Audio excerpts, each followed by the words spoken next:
ચેકાપી બેદરકારી દાખવતા શખ્સો હવે ચેતી જજો. ચેક રિટર્ન કેસમાં ભાવર નામદાર કોર્ટનું કડક વલણ. ભાવર નામદાર કોર્ટ દ્વારા ચેક રિટર્ન કેસમાં આરોપીને 2 વર્ષની સજા અને 5 લાખ ફરિયાદીને ચૂકવવા હુકમ થતા ફફડાટ. ચેક રિટર્ન કેસમાં ભાવર નામદાર કોર્ટનું કડક વલણ. ચેક આપી બેદરકારી દાખવતા શખ્સોમાં ફફડાટ. ભાવરના ટાઉન ફરિયાદી રાઠોડ મનહરસિંહ લેબુભા ડીએ ભાવર નવા વાળાને ખારા ગામના ચૌધરી નાગજીભાઈ રણછોડભાઈને ઘરકામ અર્થે નાણાંની જરૂરિયાત ઊભી થતાં ફરિયાદી જોડેથી રૂપિયા 5 લાખ પૂરા હાથ ઉછીના લીધેલ.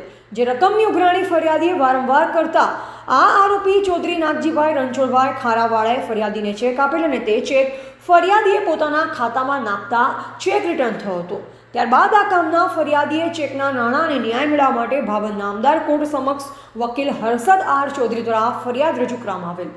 જે ફરિયાદ ચાલી જતા તારીખ 2/1/2025ના રોજ ભાવર નામદાર કોર્ટના જજ સાહેબ શ્રી SP દવેનાઓએ ચેક રિટર્ન કેસમાં આરોપીને રૂપિયા 10,000નો દંડ, 2 વર્ષની સજા અને ફરિયાદીને 5 લાખ રૂપિયા ચૂકવવાનો હુકમ કરેલ અને ફરિયાદીને રકમના ચૂકવે તો વધુ 6 માસની સજાનો હુકમ કરેલ છે. આજે ફરિયાદીની ફરિયાદ દાખલ કરવામાં આવી. તેમાં વકીલ હર્ષદ આર ચૌધરી પૂર્વ ભાવર બારના પ્રમુખની ધારદાર દલીલોને ગ્રાહ્ય રાખી ભાવર નામદાર કોર્ટ દ્વારા હુકમ કરેલ છે.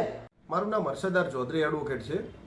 આજ રોજ ભાવર નામદાર કોર્ટમાં ફરિયાદી રાઠોડ મનહરસિંહ ઉર્ફે DL લેબુભા રાઠોડને દ્વારા એક ફરિયાદ દાખલ કરવામાં આવેલી હતી, જેની અંદર ખારાના ચૌધરી નાગજીભાઈ રણછોડભાઈને ઘરકામ અર્થે નાણાંની જરૂરિયાત ઉપસ્થિત થતાં એમણે આ જે ફરિયાદી છે એમની જોડેથી 5 લાખ રૂપિયા હાથ ઉછીના લીધેલા હતા અને ત્યારબાદ એમને એ પૈસા એમને નાણાં ચૂકવેલા નહીં, જેના કારણે ફરિયાદીએ વારંવાર તેમની જોડે ઉઘરાણી કરતા એમને ચેક આપેલો અને જે ચેક એમને એમના ફરિયાદીના ખાતામાં નાખતા તે ચેક રિટર્ન થયેલો અને ત્યારબાદ ફરિયાદીએ ન્યાય મેળવવા માટે ભાવર નામદાર કોર્ટની અંદર મારા થ્રુ ફરિયાદ દાખલ કરેલી, જેની અંદર ભાવર નામદાર જજ સાહેબ શ્રી SP દવેનાઓએ આજ રોજ તારીખ 2/1/2025ના રોજ સદર ફરિયાદ ચાલી જતા અને અમારી દલીલો ગ્રાહ્ય રાખતા આ કામના આરોપીને સજાનો હુકમ કરવામાં આવેલો છે, જેની અંદર 2 વર્ષની સજા આપવામાં આવેલી છે, 10,000 રૂપિયાનો દંડ કરવામાં આવેલો છે